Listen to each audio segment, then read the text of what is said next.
Киясаки айтат, жеңилүүдөн коркпогула. Жеңүүчүлөр эч убакта жеңилиштен коркпойт дейт. Ийгиликсиздик бул ийгиликке жетүүнүн бир жолдо басып өтүүчү кадам дейт. Эгерде сиз ийгиликсиздиктен качсаңыз, анда ийгиликтен да качкан болосуз дейт. Кene мына ошол себептен эч убакта жыгылуудан, банкрот болуп калуудан коркпош керек. Тармактык маркетинг бизнеске көпчүлүгү акча табуу үчүн гана келишет. Булдан сурап атышпайбы? Эгерде ушундай бизнес система болуу, бизнес системаны куруу реально болсо, көп эле адамдар куруп аткан болсо, тармактык маркетинг ушинтип келип оңоюраак курчу болсо, ошондой банкротторго учуруп атырбай, көптөгөн акчаларды жоготпостон курса болсо, анда эмнеге адамдар кетип калат бул бизнестен десе айтат. Тармактык маркетингке дагы, бизнес системага дагы көпчүлүк адамдар эмнеге келишет? Акча табуу үчүн гана келишет. Алар актив куруу үчүн келишпейт. Ошол себептен кетип калышат дейт. Бизнестин ээси болуу үчүн, башкаларга жардам берүү үчүн келбейт. Негизинен бул бизнеске жана бизнес системанын ээси болом деген адам бизнестин ээси болуу үчүн жана башкаларга жардам берүү үчүн келиш керек. Ошондой ийгиликке жете алат дейт. Эмнеге көптөгөн адамдар кетип калышат дегенде, мына жооп келтат. Мына кызматкерлердин көпчүлүгү эмнеге бизнес система ой жүгүртүүсүнө жана ошол жашоого өтө албайт. Анткени иштин баары акчада. Бул адамдар акча табыш үчүн гана келишет экен. Ошол себептен бизнес системага иштеп атканда алар дароо акча таппайт. Ошол себептен алар чакан бизнеске өтүп кетишет экен же чакан бизнести кала беришет экен. Көпчүлүк кызматкерлер жана чакан бизнестин ээлери акча үчүн иштейт. Мына сол жакта алар акча үчүн иштейт. Эсиңизде биринчи видеобузда дагы айтып кеткенбиз, көбүрөөк акча үчүн иштешет. Ал эми бизнес системанын ээси жана инвесторлор активдерди куруу үчүн иштейт экен. Активдер бул эркиндик, акча бул кулдук алып келет экен да. Акча үчүн иштөө бул кулдук алып келет экен. Ал эми активдерди куруу үчүн иштеген адам бул эркиндик үчүн жүгүргөн адам экен да. Эсиңизде болсо, илгертен тарыхта адамзаттын көпчүлүк адамдардын негизги күрөшүүсү бул эмне болчу? Бул кулчулуктан чыгуу болчу. Көпчүлүк адамдар кулчулуктан чыктык деп ойлойт, бирок чынында кулчулуктун жаңы формасында иштешет. Акча табуу үчүн иштөө бул кулчулук. Жана кредиттерди төлөө үчүн, карыздарды төлөө үчүн иштөө бул кулчулуктун жаңы формасы болгону. Бирок мурункудан айырмасы, мурун эгер адам кул болуп төрөлгөн болсо, ага кожоюн болуу өтө кыйын болчу. Азыр кожоюн болуу үчүн бүт шарт бар. Болгону аны университетте, мектепте үйрөтө бербейт, андыктан көпчүлүк адам ошону көрө билбейт. Ушул себептен көп адам таштап коюшат экен. Акча дароо чыкпаган үчүн алар бул жерде акча жок экен деп таштап коюшат экен. Бизнес система курсаңыз деле ошол, тармактык маркетингде бизнес система курсаңыз деле, кадимки бизнес деле бизнес система курсаңыз деле акча дароо чыкпайт экен. Көпчүлүк акчаларды бизнестин өзүнө кайра салыш керек болот экен. Ошол себептен бул жерде акча жок экен деп таштап коюшат экен. 1-2 айда ойлогон натыйжа жок болгон үчүн көңүл чөгүп кетет экен, аны таштап коюшат экен. Анткени ал адамдардын эмоционалдык интеллекти өнүккөн эмес. Жана ишкердик дух жактан, руханий жактан күчтүү сабактар болгон эмес, именно ишкердик боюнча. Ишкердик ой жүгүртүү өнүкпөгөн үчүн булар таштап коюп атышат. Мына эмоционалдык интеллект бул өзүн өзү башкара алат деп атабыз. Капа болбостон жакшы сүйлөө. Капа болуш керек болгондо учурда өзүн башкара билүү. Анан кийин жини келгенде өзүн кармай билүү. Академиялык интеллект менен эмоционалдык интеллект экөө барабарбы деген суроо болушу мүмкүн. Изилдөөдү жүргүзсө, мындай экен, көпчүлүк адамдар, менеджерлер бир убакта IQ-сун текшерип, адамдардын академиялык интеллектин текшерип, билимин текшерип, анын акылдуулугун текшерип ишке алышкан экен. Караса, акылдуулардын ичинде ийгиликке жетпегендер көп болот экен. Ал эми IQ-су төмөн адамдардын арасында күчтүү ийгиликтерге жеткендер болот экен. Анан кийин окумуштуулар изилсе, эмоционалдык интеллект деген нерсе бар экен. Ошол себептен болуп аткан экен да. Көпчүлүк учурда академиялык интеллект көп нерсени чечпейт экен, эмоционалдык интеллект көптү чечет экен да. Дал ошол себептен мектепте, университетте отличник болгондор ийгиликке жетпей калган учурлар көп эле болот экен. Тескерисинче экичилер дагы жашоодо көп ийгиликтерге жеткен учурлар көп эле болот экен. Эмнеге? Дал ушул эмоциялык интеллекттин өнүккөнү жана өнүкпөгөнү себебинен болот. Мына көрдүңүз, академиялык интеллект бул негизги нерсе эмес экен. Экөөнүн бирдей өнүктүрсө анда жакшы болот экен. Мисал келтирели, мына арак ичкен адам же сигарет чеккен адам, өзүнүн башы менен бул керек эмес, бул жаман нерсе экенин, бул жашоосун өлтүрүп атканын, ден соолукту өлтүрүп атканын түшүнөт, бирок физикалык түрдө таштай албайт. Түшүнөт, бирок жасай албайт. Ушул эмоционалдык интеллекттин начар өнүккөндүгү жөнүндө көрсөткүчү. Мына сизге эмоционалдык интеллект. Академиялык интеллект түшүнүп атат. Ташташ керек, ушундай зыяндар бар, бүт ага маалымат берсек дагы ал таштабайт. Эмнеге? Эмоциялык интеллект начар. Изилдөө натыйжаларында, мына изилдөө жүргүзгөн экен, натыйжаны күтө билгендер көбүрөөк акча табышат экен да. Эртеңки күндө көбүрөөк акча табам деп иштегендер келечекте чындап эле 10 эсе, 2 эсе көп акча тапкан адамдар экен. Көпчүлүк адам тез акча түшпөсө чыдай албайт. Тоокел жана кийин натыйжа болот деген иштер аларды эмоция жактан кыйнайт экен да. Ошол себептен алар чакан бизнестин ээлери болот экен же кызматкер болуп калышат экен кайра. Мына ошолордун бири, менин досторум бири, кичинесинен, жаш кезинен мен бизнесмен болом дечи эле, өзү дагы бизнес факультетине тапшырган.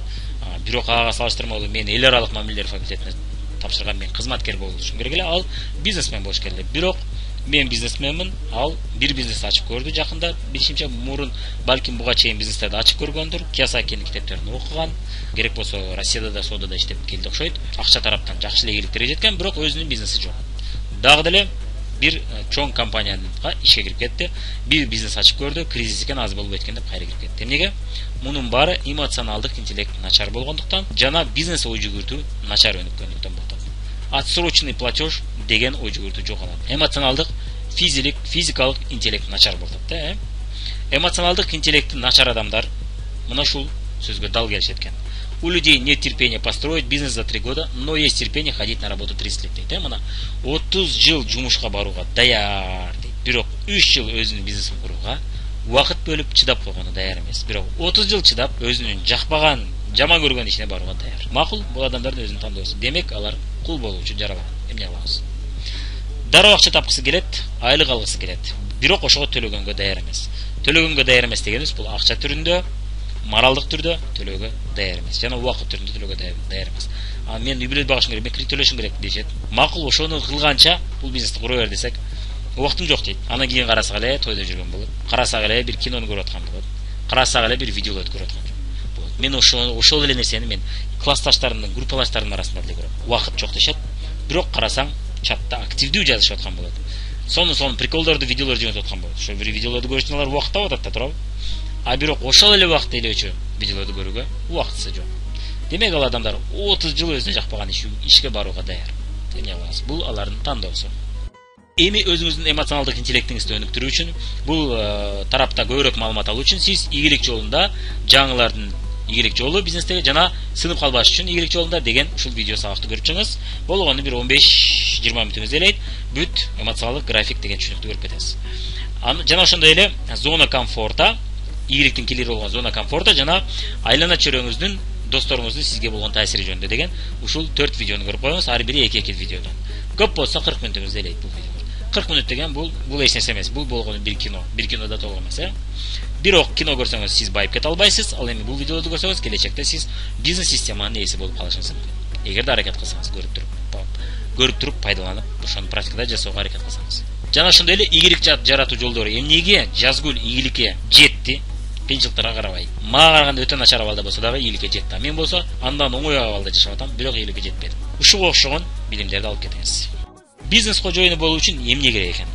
Негизинен 5 жыл акысыз иштөөңөр керек деп атат. 5 миллион доллар керек деп атат. Эми бул акш үчүн бизде жок дегенде 2 миллион, 3 миллион сом керек деп ойлойм. 5 миллион сом болсо андан да жакшы болот. Бай ийгиликке жеткен наставник болуш керек мүмкүн болсо, же болбосо дагы бир вариант тармактык маркетингде иштөө.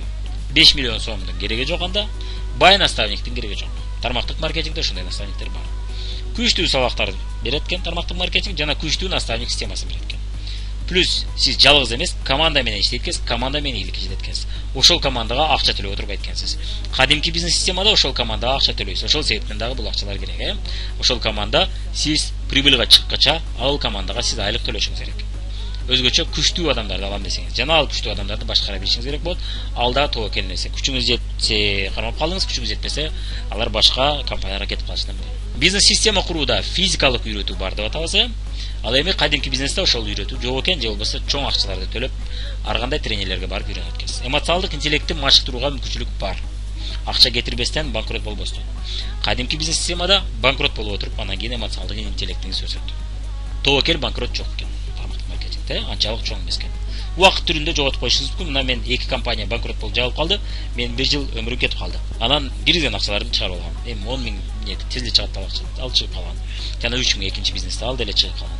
Туура тандоо керек деп атат, бирок болгону компанияны жана наставникти туура тандоо деп атат. Кадимки бизнесте бизнес салым жасоо керек. Ошону көрүп кетели. Сиз мисалы үчүн убактыңызды жана акчаңызды бизнеске, капиталга киргизеткенсиз, жана бизнес билимге, өзүңүзгө да сөзсүз, жана бизнесиңизге. Бул оборудование алышыңыз керек болот, брендти рекламалоо жасаш керек болот, оборотто акча жүрүш керек болот. Сезон жок, начар абалда айлык төлөш керек болот элдерге. Анан ошодон кийин гана анан акырындык менен киреше чыга баштайт экен. Анан ошентип акырындык менен ушул бизнес системаңызды өнүктүрүп отуруп, анан күчтүү бизнес система болуп калганда сизге көп акчаларды бере баштайт экен. Ошондо сиз мурункуча эртеден кечке иштей берсеңиз дагы, же мурункудан азыраак иштесеңиз дагы көп иштегенде акча алып келе берет экен. Анткени бизнес системаңыз, башкача айтканда, водопроводуңуз курулуп бүткөн болот экен. Тармактык маркетингде деле ошого окшош. Сиздин бизнеске салымыңыз бул эмне? убакыт, акча. Акчаны биз эмнеге салат экенбиз? Өзүбүздүн бизнес билимибизге салат экенбиз жана убактыбызды. Жана тажрыйба алгыча тамак ашындайм жегенге. Кадимки бизнесте деле акча таап туруш керек болот, акча улам таап туруш керек. Сразу мисалы үчүн 1 жыл 2 жыл сиз арендага иштешиңиз мүмкүн. Арендага иштешиңиз мүмкүн деген демек сизге акча түшпөйт өзүңүзгө. Чөнтөгүңүзгө акча түшпөйт. Демек сиз ошол убакта өзүңүздү багышыңыз керек. Ошого да сизге мүмкүн болсо запаста акча болуш керек. Тармактык маркетингде мүмкүн болсо мына өзүңүзгө жетишелик, тамак ашка жетишелик акча болуп турса болот экен. Же болбосо өзүңүз бир жерде иштегенче, кошумча иштегенче, мисалы үчүн түшкө чейин же болбосо смена иштегенче ушул бизнести курсаңыз болот экен. Эми сиз убактыңызды бирок башка адамдын ийгилигине салат экенсиз. Кээ бир учурда акчаңызды салат экенсиз. Акча дегенде кандай бул пробниктерди беришиңиз мүмкүн, кандай бир продукцияларды белек кылышыңыз мүмкүн. Ошол адамга каталог жетишпей жатса, каталог беришиңиз мүмкүн. Спонсор деп коет. Спонсор дегенде бул сөзсүз акча түрүндө эмес, бул маалымат түрүндө спонсор деп эсептелет. Бирок кээде кээ бир учурда акча түрүндө да спонсорлук кылуу керек болуп калат. Эгерде ошол адам чындап кааласа, чындап аракет кылса, бирок каражаты жетишпей кыйналып атса, жардам берип койсок тезирээк болушу мүмкүн экен. Бирок бул сооп иш, ошол адам ийгиликке жеткенде өтө чоң ыраазы болот экен. Анан ошонун жардамы менен акырындык менен мына киреше боло баштайт экен. Бирок бул көрүп атасыз, акча дегенде бул миллион, 2 миллион деген сом эмес экен. Эми көп болсо 1000 сом, 2000 сом салым киргизип турсаңыз болот экен бул бизнеске. Кадимки бизнесте болсо миллиондой киргизет экенсиз. Анан ошол бизнес системаңыз курулуп калганда мына сизге киреше кире баштайт экен. Оборудование сатып албайт экенсиз көпчүлүк учурда, бренд реклама жасап акча кетирбейт экенсиз, оборотко акча жүрүштүн кереги жок экен. Эгерде сиз склад ачпасаңыз да, склад же офис ачпасаңыз, офис же склад аччу болсоңуз, анда оборотко албетте какой-то запаска керек болушу мүмкүн акча. Бирок ал деле чоң акча эмес экен да. Тармактык маркетингде негизги капитал бул адамдар жана лидерлерге. Мына адамдардын өнүгүүсүнө жана лидерлерге. Өзүңүздү өнүктүрүүгө көп көңүл бөлүңүз, өзүңүздүн ишкер жөндөмдөрүңүздү өнүктүрүүгө да көп көңүл бөлүңүз. Ошондо сиз сөзсүз түрдө ийгиликке жетет экенсиз. Башка адамдарга жардам берүү бул биздин положение экен. Биз убактыбызды башка адамдардын ийгилигине киргизет экенбиз. Ошол адамдарды ийгиликке жеткирүүгө жардам берет экенбиз. Анан ошолор 30 миң, 50 миң, 100 миң, 200 миңге жеткенде, алар сиз барсызбы, жоксузбу өздөрү иштей турган болуп калат экен да. Бул мына бизнести бүтүнөн тургузган окшош нерсе экен да.